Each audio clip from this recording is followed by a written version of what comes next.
competitive, way more than any of us expected. Smart glasses are getting really, really good, like shockingly good, and from companies that you've never even heard of. Because of that, I am not ready to recommend any of these smart glasses to you. So let me explain. If you buy the wrong pair of smart glasses, they can run you anywhere from a couple $100s to over $1,000. And yes, I did try some really good ones that are over $1,000, and I just don't want you to regret buying something right now without knowing the amount of innovation that's happening in the smart glasses industry at such a rapid pace. Quick context on me. Like I said, I do own a ton of different pairs of smart glasses. I think I own about 5 pairs of the Ray-Ban Meta audio glasses. I do own the Meta Ray-Ban display glasses. I own Rocket Max 1 and 2, so both generations. I have the Inmo Go, I have the in-air glasses, I have the Lucid glasses, I have a ton of glasses. Just check my channel. Talked about a ton of them. I've reviewed a ton of them on my channel. For example, these Meta display glasses, I've had them since launch day. I know exactly how long the battery actually lasts on these because I've tested them extensively. In-air Go pack, which I just got about a month ago, I'm testing it extensively again because it's supposed to be able to replace your laptop. I'm actually going to the Philippines, and by the time you see this video, I'm probably already there on vacation, and I'm taking my in-air Go glasses, testing it extensively to see if it can actually replace my laptop. So the point is, I test smart glasses extensively. I also have a robotics and mechanical engineering background. I worked on the Mars rover, I worked at Apple, I worked at Meta. As a technical program manager, I know tech. I freaking love tech. Okay, with that out of the way, at CES this year, I saw the future of this tech, and man, am I excited for it. Okay, so let me walk you through what impressed me, and I'm going to talk about this pretty fast since there's just so much. First and foremost, smart glasses, absolutely everywhere. They are everywhere at CES. You couldn't walk like a step without seeing another smart glasses company, so I really had to pick and choose which ones I could try and test out because I had limited time, and I did try to pick out the ones that are the most popular and well known for this video. Starting with TCL's Ray Neo X3 Pro.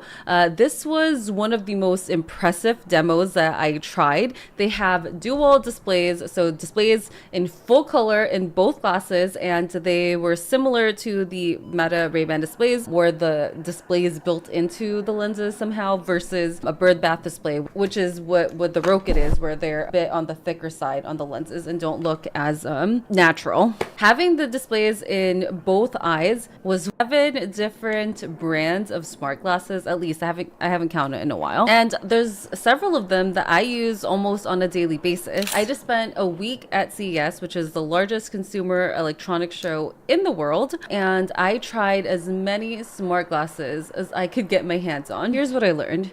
The smart glasses industry is getting extremely competitive, way more than any of us expected. Smart glasses are getting really, really good, like shockingly good, and from companies that you've never even heard of. Because of that, I am not ready to recommend any of these smart glasses to you. So let me explain. If you buy the wrong pair of smart glasses, they can run you anywhere from a couple $100s to over $1,000. And yes, I did try some really good ones that are over $1,000, and I just don't want you to regret buying something right now without knowing the amount of innovation that's happening in the smart glasses industry at such a rapid pace. Quick context on me. Like I said, I do own a ton of different pairs of smart glasses. I think I own about 5 pairs of the Ray-Ban Meta audio glasses. I do own the Meta Ray-Ban display glasses. I own Rocket Max 1 and 2, so both generations. I have the Inmo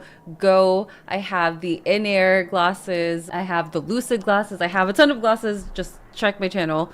Talked about a ton of them. I've reviewed a ton of them on my channel. For example, these Meta display glasses, I've had them since launch day. I know exactly how long the battery actually lasts on these because I've tested them extensively. In-air Go pack, which I just got about a month ago, I'm testing it extensively again because it's supposed to be able to replace your laptop. I'm actually going to the Philippines, and by the time you see this video, I'm probably already there on vacation, and I'm taking my in-air Go glasses, testing it extensively extensively to see if it can actually replace my laptop. So the point is, I test smart glasses extensively. I also have a robotics and mechanical engineering background. I worked on the Mars rover. I worked at Apple. I worked at Meta. As a technical program manager, I know tech. I freaking love tech. Okay, with that out of the way, at CES this year, I saw the future of this tech, and man, am I excited for it. Okay, so let me walk you through what impressed me, and I'm going to talk about this pretty fast since there's just so much. First and foremost, smart glasses, absolutely everywhere. They are everywhere at CES. You couldn't walk like a step without seeing another smart glasses company, so I really had to pick and choose which ones I could try and test out because I had limited time, and I did try to pick out the ones that are the most popular and well known for this video. Starting with TCL's Ray Neo X3 Pro.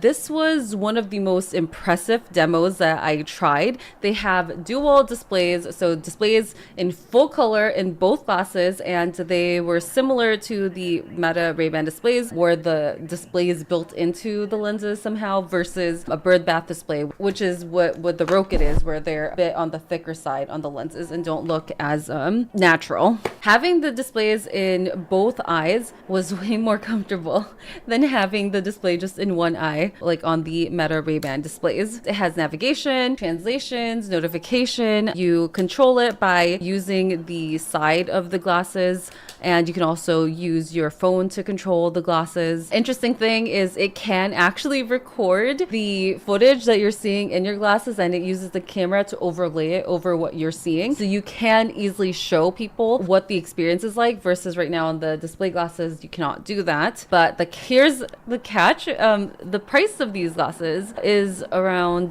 $1,100 to $1,300, depending on if you purchase it as an early bird. So they're not cheap. They're more expensive than display glasses. They're like the price of a laptop, more expensive than a laptop. And I only got like a 5-minute demo, so I can't really tell you anything about battery life or how useful it is in a day-to-day experience, comfort over time, etc. So for now, I will say they were very impressive, but I definitely need more hands-on experience and lived-in experience to be able to say whether or not I recommend them. Okay, next is Asus ROG X-Real R1. These are the gaming glasses that Asus and X-Real partnered up on. It supposedly gives you a 171-inch display, virtual screen, 240 hertz refresh rate, which is higher than most gaming monitors. So you plug this into your Steam Deck or your ROG Ally, and then you get a massive virtual screen with zero lag.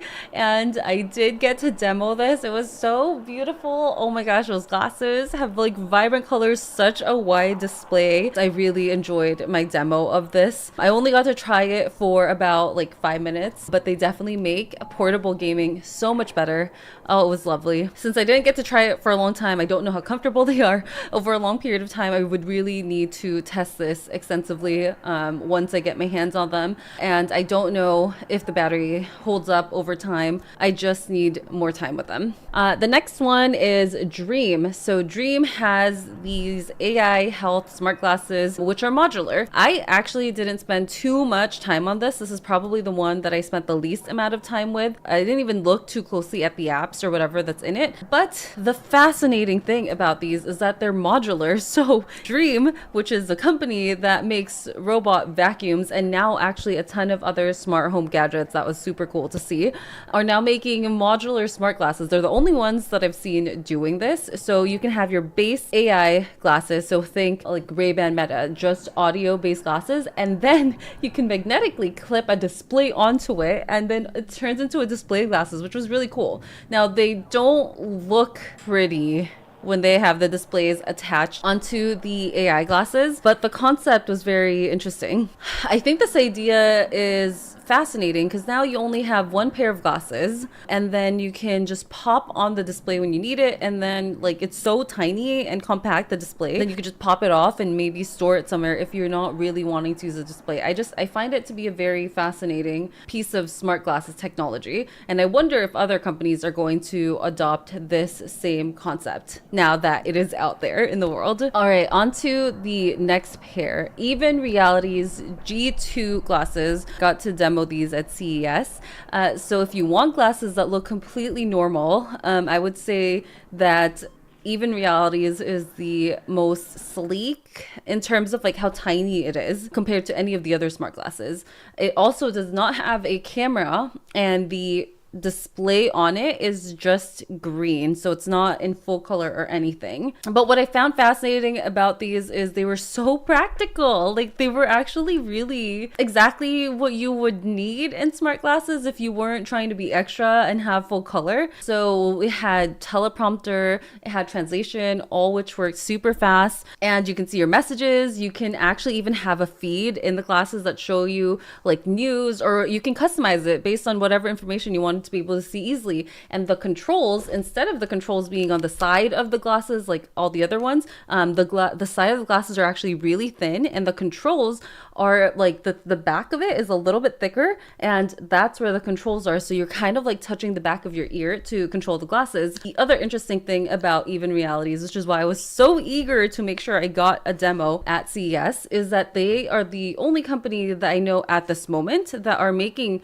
smart rings that track your health but also double as a controller for your smart glasses. So for example, you can like twirl your ring in your finger, and that would scroll through your glasses display, which is a little bit more discreet than having to keep touching the side of your face. Vitre, I hope I'm pronouncing that right. I actually did a demo at this private party in the evening, and at some point I probably should tell you guys about how Area 15's new VR experience, it's like an hour-long experience, one of the best VR experience I've ever done in my life. Absolutely, like 10 out of 10. People should fly to Vegas for that experience. But anyway, so there was a party at Area 15, and I did get to try the Vitre glasses. I got to try 2 different pairs of glasses. One is the existing model, but anyway, I'll kind of group them together because it was a little bit fuzzy. It was late at night. Colors in the Vitre glasses, incredible, beautiful, like stunning.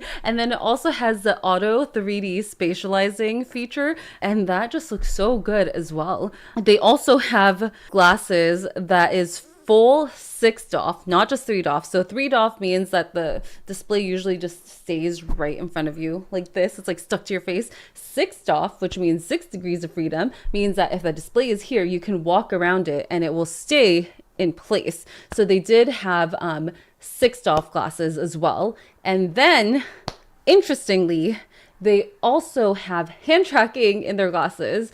So you could like pinch and manipulate the 3D display with full hand tracking in front of you, which I haven't really seen this control mechanism in any other display glasses. As you know, the Meta displays, for example, use a neural wristband, and I do think that hand tracking is just much more intuitive than any other type of control systems. So Vitre is one that I'm definitely keeping an eye on, and I would love to test further.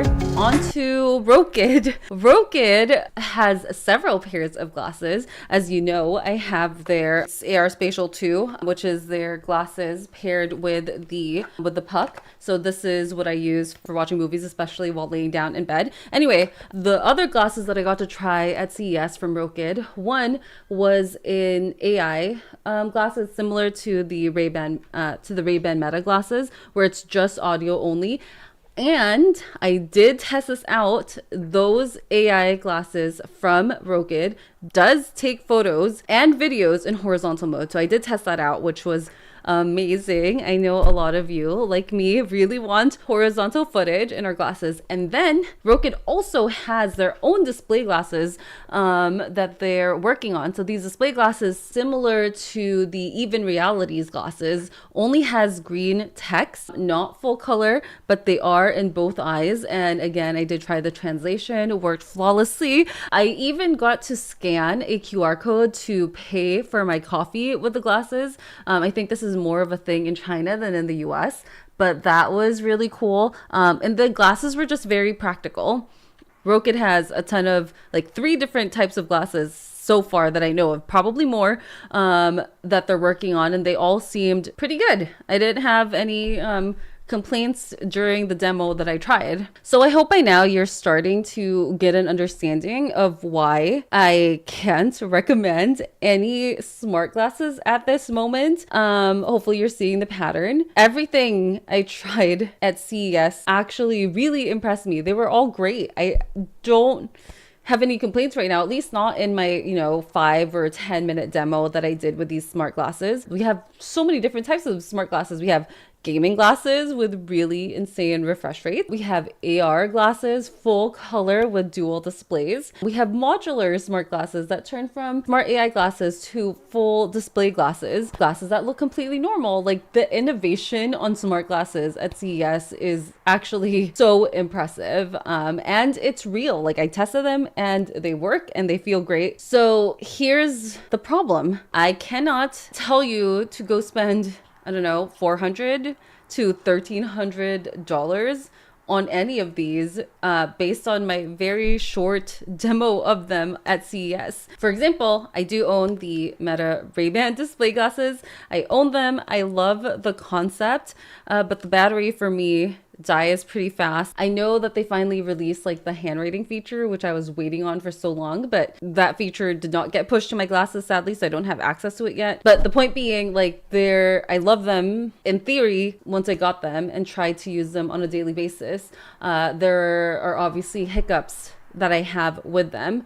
So I need to know that these smart glasses that in theory, especially in the short amount of time that I got to demo them, I need to be able to get them in my hands and properly test them out, like how I'm testing the in-air Go Pack smart glasses, which is the laptop replacement glasses, before I can tell you what I recommend. And to be honest, most of these glasses from CES are not even available yet. I think some of them are releasing in the next month or so. These companies did tell me that they will send me review units so that I could test them out at home. I don't know if they will. Hopefully they will. And when they do, if and when they do, I will obviously do my due diligence, test them out, and give you a proper review and recommendation on these glasses. So right now, my advice is to not buy anything and wait until some of these glasses release. However, if you do already own a pair of glasses and they work for you, that's great. Keep using them. I will still keep using my Ray-Ban Meta glasses, for example. But if you do really want to buy a pair like ASAP and you really want one, my daily driver is still my Ray-Ban Meta glasses, Gen 1 or Gen 2. I mean, I use Gen 2 more now because the battery life is so much better, but these are my daily drivers still. I do still stand by them, so those are linked down below if you're interested. But I will say, if you're not in a rush, please subscribe to my channel, because as I get more units, I will start reviewing them in detail, one at a time. Everything from like battery life, comfort, real world use cases, all of it. So please stay tuned for any more information on that. And I am curious, for those that do own smart glasses, can you just let us all know in the comments which ones you have and if you actually use it on a daily basis? I'm just kind of curious which glasses everyone is using at the moment. Okay, that's it for me today. Thank you, and I will see you in the future. Bye.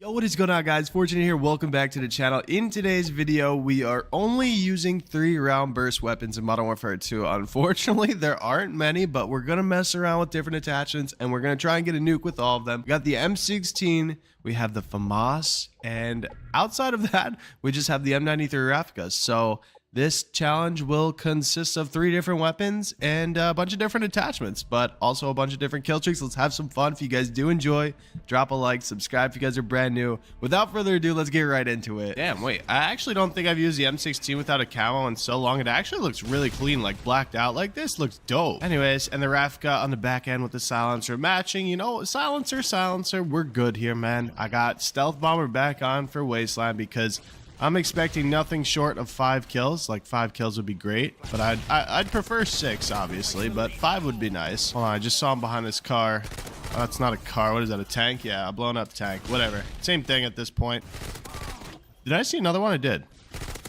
I wasn't big on the M16 with the iron sight, but it is fun to use from time to time. But I still think it's personally better with holographic or red dots. I don't know if they're still spawning over here, but Obviously, I killed so many that I'm a little scared here. Or maybe they're just too scared now to come this way because I killed them a couple times. All right, we're going to go all the way around. There might be some people right there, but I'm not going to shoot yet because there is a guy in this turret back here. Yeah. Okay. Oh, I saw a guy with noob tubes. Wow. All right. That guy did just get noob tubed. All right. We'll take that. Oh, friendly UAV. That's a nice little thing right there. Uh-oh, he's coming around. All right, we're fine. We are 6-0. 3 more would give us a stealth bomber, and that would be perfect on waistline with my teammate calling in UAVs. You know, it's really nice. Hold on, they might. Yeah, they're coming around. Okay. There we go. Uh-oh. Will I kill him? Oh, wow, that was quick. Hold on, someone else is close. Nice, teammate. Probably saved my life there. Oh, nade over there. Oh, wait, what the heck?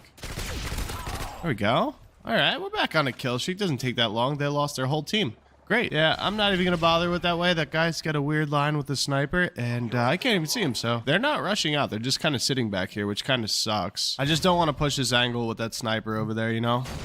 Okay, well, that hurt. Can't see. Right around the corner. There we go. All right, well, still not investing in running around the corner and dying to a snipe, so I don't know where to go. I can wait for them to peek this way, maybe. Got 1. Got 2. Got 3. Let's go. All right. What's our kill streak? We're on a 7, I believe. We need 2 more for a stealth bomber. I honestly want to like go back that way, but I feel like I will get sniped soon enough. All right. Well, one of them called it a sentry gun. That's a little awkward. All right. We got our stealth bomber that I'll just place like this and say screw it and try and get out of the way. Hopefully it gets some kills.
storm is currently raging over topside. Beware the lightning strikes if you're outdoors.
Don't shoot!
An arc orbiter is en route. The safe window is closing. 10 minutes to get out of there. I repeat, 10 minutes.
Move to that location.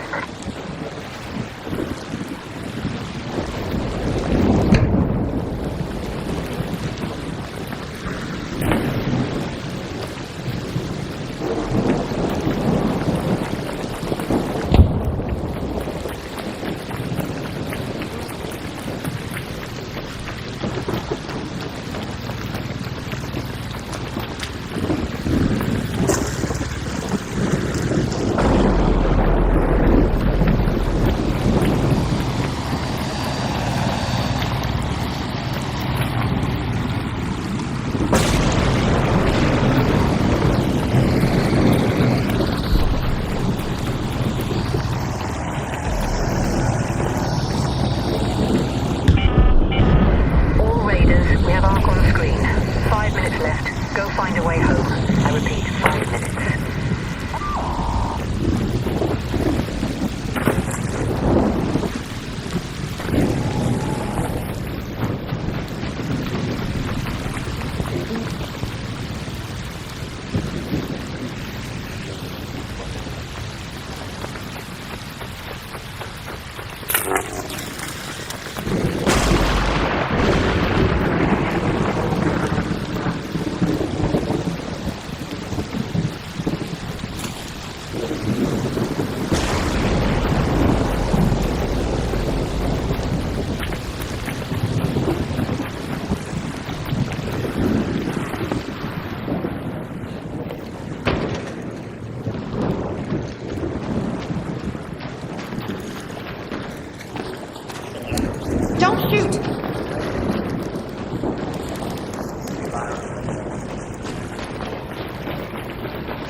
Make sure you sleep well.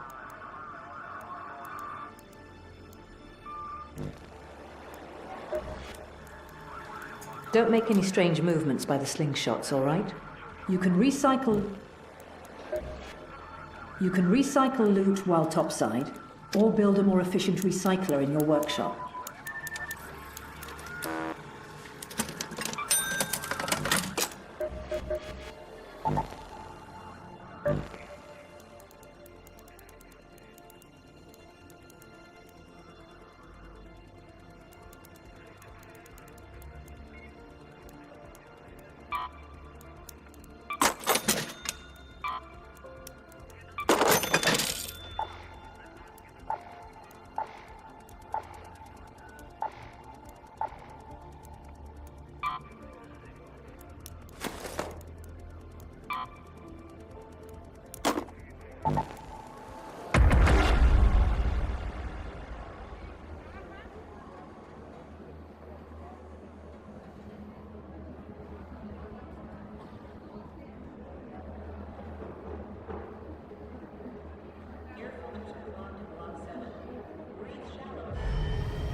Have your eyes adjusted to the dark yet, Raider? Loot is ripe for the picking while most of Toledo is asleep, though my suppliers say that Ark is twice as vigilant after sunset.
Don't shoot!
Hey, don't shoot!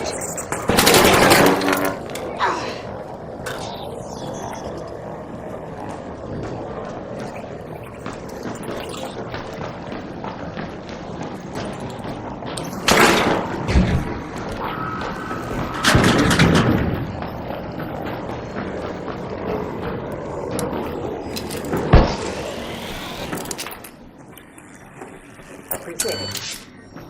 Thank you.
Uh-huh.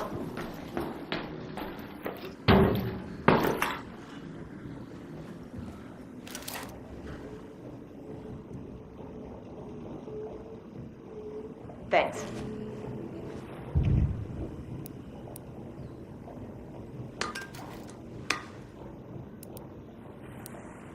Okay. Thanks.